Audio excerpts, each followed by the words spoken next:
अस्सलाम वालेकुम नाज़रीन। हिस्ट्री लाइव नाउ के साथ मैं आपकी खिदमत में हाज़िर हूँ।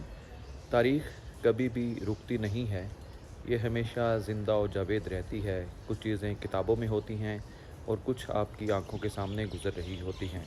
अगर आज के मशरिक़ वस्ता को देखा जाए तो ऐसे लगता है जैसे इज़राइल हमेशा से बहुत ताकतवर था और सुन्नी अरब रियासतें जो हैं उन्होंने कभी उसके ख़िलाफ़ मज़ामत नहीं की, और ईरान और उसका शिया इत्तेहाद जो है वही हमेशा इसराइल के ख़िलाफ़ नबर्द आज़मा रहा है। लेकिन तारीख़ ऐसी नहीं है। अगर हम 1917 में जाएं तो उस वक़्त मिडल ईस्ट में इसराइल का वजूद नहीं था। उस वक़्त के ब्रिटिश फ़ॉरेन सेक्रेटरी आर्थर बेल्फर ने एक डिक्लेरेशन जारी किया, और उस बेल्फर डिक्लेरेशन के तहत यहूदियों को एक साजिश के तहत फ़लस्तीन के अंदर एक होमलैंड स्पेस प्रोवाइड की गई। यूँ यहूदी ख़ानदान ग्रोह दर ग्रोह वहाँ पे आके बसना शुरू हुए। उन्होंने अपनी मसल्लह तंजीमें बनाई और कुछ डरा धमका कर, कुछ लालच देकर फ़लस्तीनियों से ज़मीनें हथियाना शुरू की। 1947 में अक़वाम मुत्तहिदा ने फ़लस्तीन की टेरिटरी को दो हिस्सों में तकसीम कर दिया। एक हिस्सा उन्होंने ज्यूइश लोगों को दे दिया और दूसरा अरब पैलेस्टाइनियंस को दे दिया। 1948 के अंदर डेविड बेन गोरियन ने इसराइल की इंडिपेंडेंस का ऐलान किया। इस ऐलान को अरब दुनिया ने बिल्कुल भी कबूल न किया। अरब की रियासतों ने, जिनमें शाम, उर्दन, लेबनान, मिस्र सरफ़हरिस्त थे, उन्होंने इसराइल के ऊपर हमला कर दिया। लेकिन इन सारी अरब रियासतों के हमले को इसराइल ने नाकाम बनाया।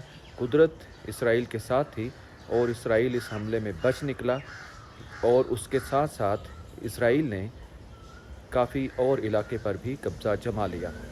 फिर 1950s के अंदर मिस्र ने, जैसे आजकल ईरान ने स्ट्रेट ऑफ हुर्मुज़ को बंद किया है, ऐसे ही उसने स्विस कैनाल को बंद किया, और 1956-57 में ये एक बहुत बड़ा जो है वो उस वक़्त का बैनुल अक़वामी मसला बन गया। इसराइल, फ्रांस और बरतानिया ने मिलकर मिस्र के ऊपर हमला किया, और यूं एक और जंग मिस्र ने लड़ी, वो भी इसराइल के इशू के ऊपर। फिर 1967 में 6 रोज़ा जंग हुई, जिसमें इसराइल ने पहल करते हुए मिस्र और शाम और फ़लस्तीन के इलाकों पे हमला किया। तो इसराइल के बारे में एक चीज़ ये भी इम्पॉर्टेंट है कि जैसे ही उसको कोई ख़तरा सामने नज़र आता है तो वो पहल करते हुए उसको न्यूट्रल करने की कोशिश करता है। उसके बाद योम किपुर वार 1973 बहुत फेमस है, जिसमें अरब रियासतों ने मिलकर इसराइल के ऊपर हमला किया।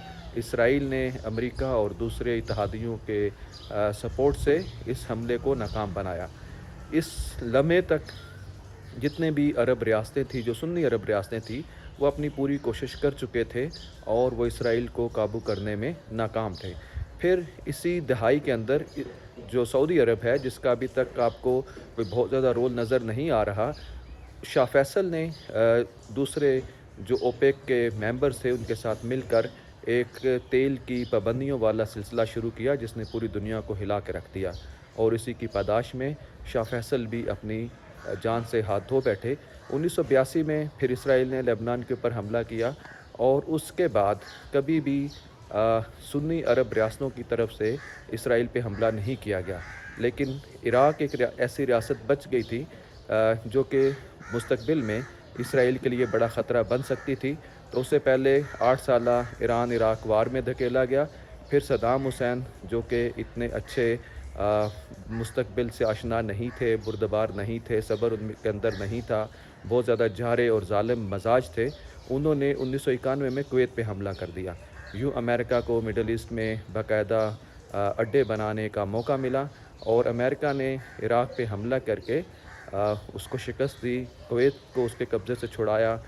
और उस वक़्त के बुश जो प्रेसिडेंट थे अमेरिका के, जॉर्ज डब्ल्यू बुश के फादर, उन्होंने सद्दाम हुसैन को हटाने की कोशिश नहीं की। लेकिन 2003 में 9/11 के बाद अमेरिका ने वेपन्स ऑफ मास डिस्ट्रक्शन का इल्ज़ाम लगाकर इराक़ के ऊपर दोबारा हमला किया, सद्दाम हुसैन को उसके इक़्तिदार से चलता किया और बाद में उसको फांसी दे दी।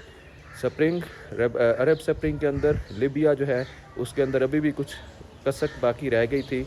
तो 2011 में امریکہ، فرانس اور برطانیہ نے مل کے معمر قذافی کے جو مخالف گروہ تھا اس کو سپورٹ کی، معمر قذافی کی فورسز پہ بمباری کی، روس کی فوج کا بھی انہوں نے خاتمہ کیا۔ تو انہوں نے سب سے پہلے جو سنی پارٹ تھا عرب ریاستوں کے اندر، جو اسرائیل کے اگینسٹ تھا، اس کے راہ میں مزاحم تھا، اس کو راستے سے ہٹایا۔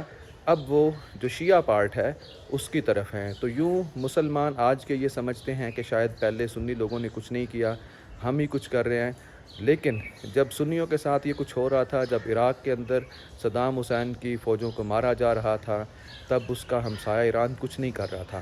تو امریکہ نے، اسرائیل نے ہمیشہ اسی طرح سے مسلمانوں کو تقسیم کیے رکھا۔ آج اسی طریقے سے ایران پہ وہ حملہ آور ہیں اور باقی سنی ریاستیں جو ہیں وہ اس کا تماشا دیکھ رہی ہیں۔ اب وقت بتائے گا کہ آنے والے دنوں میں دوبارہ کس کے اوپر امریکہ یا اسرائیل اٹیک کرتا ہے، اور باقی قومیں اسی طرح سے جو مسلمان ممالک ہیں وہ پھر تماشا دیکھ رہے ہوں گے، کیونکہ اسرائیل اور امریکہ اتنے ٹیکٹفلی اور اتنی کامیابی سے ایک ایسا ماحول بناتے ہیں کہ دوسرے سمجھتے ہیں کہ شاید یہ ان کی جنگ نہیں ہے، بلکہ یہ اسی کی ہے جس کے اوپر حملہ کیا گیا ہے، اور شاید یہ اس کے اپنے کرتوتوں کی وجہ سے ہے، حالانکہ ایسا نہیں ہے۔